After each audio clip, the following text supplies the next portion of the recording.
Hey guys, it's me Oparer and welcome to a wee intro thing to my video. Before we get started with the video, I just want to say guys, if you enjoy this sort of review style thing, leave a comment down below, tell me that you want to do more. But if you want a better review, because I am not a movie buff guru person, please go check out Blu-ray Fanatic 25. He's a good friend of mine, and check out that video because he raises points that basically I agree with, and I think nearly 100% accurate to what I believe. So yeah, anyway, enjoyed the video guys, and I'll see you soon. Like, in a second, right now. We're going right now to the video. Go. Okay, cool, bye. What is up guys, it is me Oparer, and welcome back to the fan journey. Today I'm here on Poolandia as usual, and I've got some things to show off apparently. So Flandre, show me what you wanted to show. So, I guess one of the first things that we've got to show off is my room. I'm assuming that's one of the main things is my room. So Lady Flandre, sorry about that. Lady Flandre decorated my room for me. She made chestception. There's heaps of chests inside of chests. Just pretty cool. This is a real nice room. Sorry if my reactions aren't good right now. I'm choking on some popcorn. So here's my bed. It's real nice. It's on some red stuff. Oh, I didn't do it. Didn't do it. I got a wee chair area over here that I can sit down in and just look cool. What else have I got here? Oh, she gave me a secret. Oh, this is cool, a secret room. Okay, I've got a secret room with a spa pool and a reading area, and oh my gosh, this is like perfect. This is the stuff I wanted. Yeah. This is awesome. I like this. You see, I'd already looked in this room. I tried to go through the TV. And I thought maybe the buttons might do something. But then I didn't even look in that one. Oh my gosh, that's so perfect. Oh, that's so cool. Wow, that's cool. Thank you, Flandre, for this awesome room. Has she done anything else? Oh, she did it. She did what I said. You did what I said. Hey. Oh wow. This is something else. Strichian Hewitt, flavorless, needs more. Tronal dump, extremely bitter, unable to make edible. Vampire hunter Boris, sour, needs more sugar. Deris, meat too tough, tenderized thoroughly. A Mindplex meat already cooked from Wizard's Fireball. An old rankest meat is rotten, blood is bitter, inedible. Oh. XPVP underscore hacker underscore X. High in iron from X I used healthy, but an inmate from prison days. Shank can't be removed. Selfless and a book. I'm gonna read the book. The backstory behind these remains is a bit inappropriate for younger audiences. Please read with that in mind. If you are young, please do not watch this section. Please, just skip over it. The inmate's body you have found was actually my best friend when I was in prison from the deaths of Strichian Hewitt and Tronal Dump. He and I got along really well, aiding each other when we needed it, both wanting to make prison much easier for the other. We even did some things together. Even though I look young, I'm actually older than you would think. 495 years. Vampires don't ever really age. My prison mate Shard was protective of me as I could have been considered jail bait to most because of my young looks. He knew better. He knew I was a vampire. just the way I ate the prison food. What was he in for, you may ask? Multiple accounts of grand theft auto, robbery, assault, and more. Murder isn't on his list, but he had just as much time in prison as I would. Unfortunately, our warden got bored. He chose a cell at random to fight it out to the death in the courtyard. Shank only. The winner gets pardoned for life. The loser, well, if you can already tell, dies. And our cell was chosen. We were upset. We didn't want to kill each other, but they would have had us both killed if we didn't do so. Chad told me, let's fake it out. You can go hard, fight, but I trip up and you stab me in the back. I was shocked at his plan and I cried into his shoulder, thanking him. We were escorted out to the yard and each given a shank. The warden yelled fight and we charged at each other. We kept slashing at one another, giving each other a considerable amount of wounds. But I see him nod and he misses a lunge before I plunge the shank into his back. I whispered to him, thank you. The rest of the prison gasps as his blood shoots at me as I stabbed his heart in the back. He bleeds for a bit and the warden brings me to his office to release me. Before I left, I asked if I could take Chad's body. He agreed, saying that he has enough rotting corpses as is. I leave the shank in his heart as I remember of as a reminder of him and what he sacrificed for me. That was a nice story. That was a lovely story. Okay, so now I think that's all that they really wanted to show me. I don't think there's anything that much new apart from that. But I am working on the staff room because there is something here that I want to be doing. And whilst I do that, I'm going to have a talk with you guys. Because recently, I just watched, what's that movie called? Superman vs. Batman. Okay? So I just watched that real recently, and I have opinions of it. And I need to share my opinions. Because that's what I do. I share opinions. Okay? Okay? Cool. I have very mixed feelings about it, if I'm honest. Now, if you don't want spoilers, you might want to stop watching from this point onwards, or you might want to, like, turn off the sound or something like that if you have not yet seen it, because I probably will be spoilering things. So I apologize about that.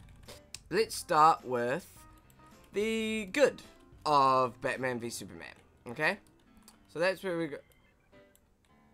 Don't do anything. Okay, okay. I'll just talk to my fans. I'll just go over here. Okay, I'm over here now. Okay. Okay, so there was definitely good for me, in my opinion, of Batman vs Superman. Now, I want to get this across. This isn't a review. These are just my opinions.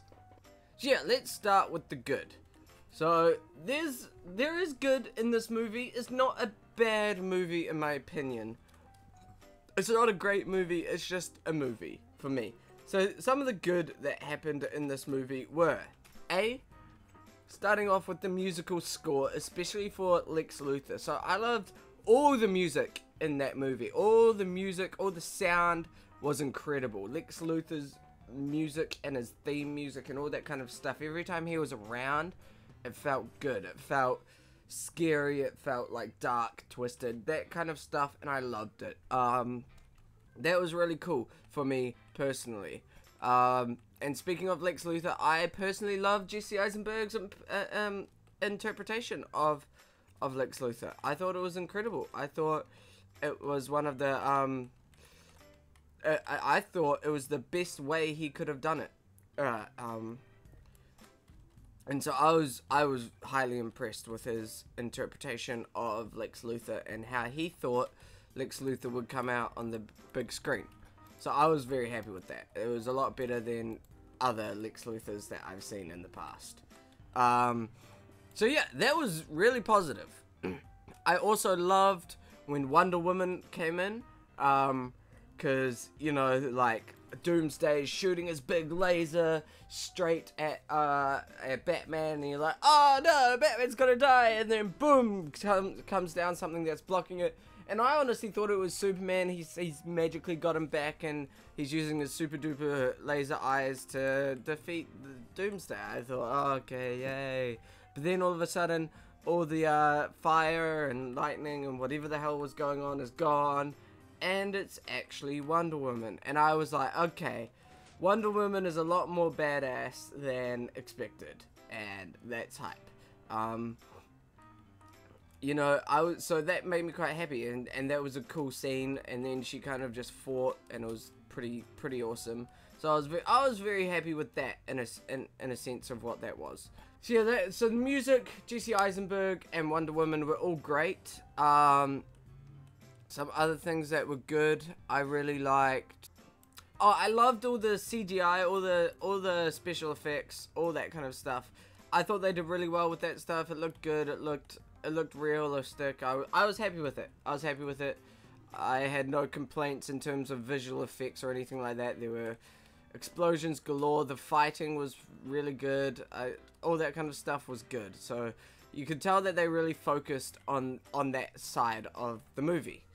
But now I want to move into some of the bad that I found for the movie. So I found that honestly, like, how do I put this? It was too much, I guess is the easiest way to put this. It was too much.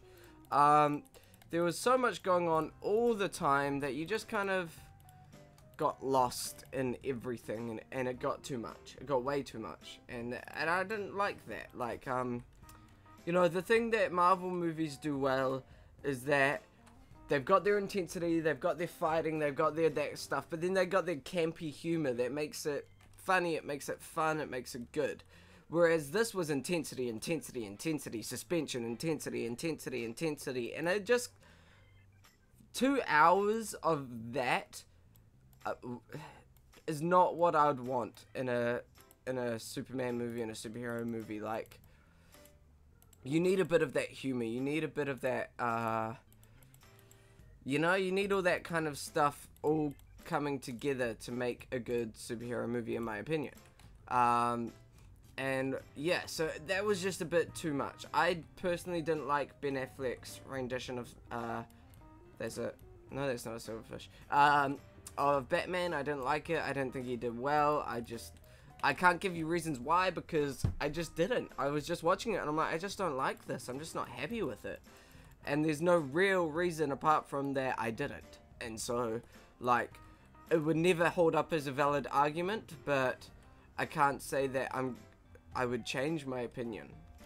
I found that it kind of got to a point where it was taking itself so seriously that it wasn't serious anymore. Like, when Lois Lane was trying to take the bloomin' staff and then throwing it in the river or into the water and stuff like that, that was just dumb. That was just dumb, and it was kind of a waste of time. I didn't like that scene at all. And other things like, another thing I didn't like were those dumb dream sequences. Like, there were all these scenes where he'd have some form of dream sequence, and it was just so unneeded, and it added nothing to the movie whatsoever. I didn't see any point to them at all, and they just kind of were a waste of up to like 15 minutes of movie time that you could have either used for something else or used so that we could get out of this movie earlier, because it's a long damn movie. So that was pretty full on. I don't really like it in terms of a superhero sense. I was happy that they didn't introduce Flash, Aquaman, Cyborg, blah blah blah blah, because they were even thinking about introducing the Joker and Riddler, and they put in hints, but they didn't introduce them as characters, which was nice. They put in hints like Batman's suit, which you know, was like all that stuff. Another thing that I thought was kind of silly, however, was that Batman was all of a sudden getting in this news and all big headlines and all this kind of stuff. But apparently he's already done heaps of stuff. I don't know, I can't remember how long they said he'd been doing it for, but I swear I heard them say 20 years, and I was like, that can't be right. I must have misheard something there. Okay, so as I was saying, Batman was getting into all this news, all these big headlines and stuff, but it sounds like he'd already been doing what he was doing for a fairly long time now. And that doesn't make sense. Because if he had been doing what he was doing for the length of time that he's been doing it, how has he only just been starting to get controversial and people are wanting him gone and all that kind of stuff. If he's already faced the Joker, if he's already done the Riddler, if he's already done all this stuff, how is he just getting into the news sort of stuff? Like, how is that possible? And that's something that didn't make sense to me in terms of the movie. So if you guys have answers to that, then I'd like that, because I just don't understand it whatsoever. But yeah, so whilst I was gone, Salty did this. He made it nice and big. We're going to be making a batcave in here. Flandre's decided she'd help out because she's an awesome builder and she's kind of like that. I don't know how I'm going to do this secret door. I wanted to do a secret door, but I feel like I've made no progress so far. So, those are a few of my opinions on Batman vs Superman. I have more stuff that I wanted to say, but I can't really think about it right now because I had to take a break because my camera died, and now I'm back, and you know, it's already been a good like 20 minutes, so I better get this all edited and rendered and stuff. So yeah, I guess that's my opinion. If I were to rate Batman vs Superman, I would probably have given it a 4 out of 10, in all honesty. It wasn't that great. I wasn't happy with it. In terms of my comic book, like, my ideals around Batman and who he's supposed to be from the comic books that I read, I don't think Ben Affleck did a good job. Never liked the Superman. He wasn't good in Man of Steel, and he wasn't good this time. Yeah, I kind of felt for Superman when the bomb went off in the senator office thing. That made me feel a bit bad for him. Because reality just kind of hit, and you could see it in his face. Like, you could see, like, damn, that was sad. But yeah, there were good bits, there were bad bits, and all in all, I have a very mixed opinion about this movie. So yeah, that's it. Please leave your opinion of Batman vs Superman when you've seen it down in the comments below, and tell me what you guys thought of it. As always, guys, thank you so much for watching. Please leave a like if you enjoyed, and leave a comment down below, like I said. And I will see you in the next episode of whatever I make. Stay safe, fam. See ya!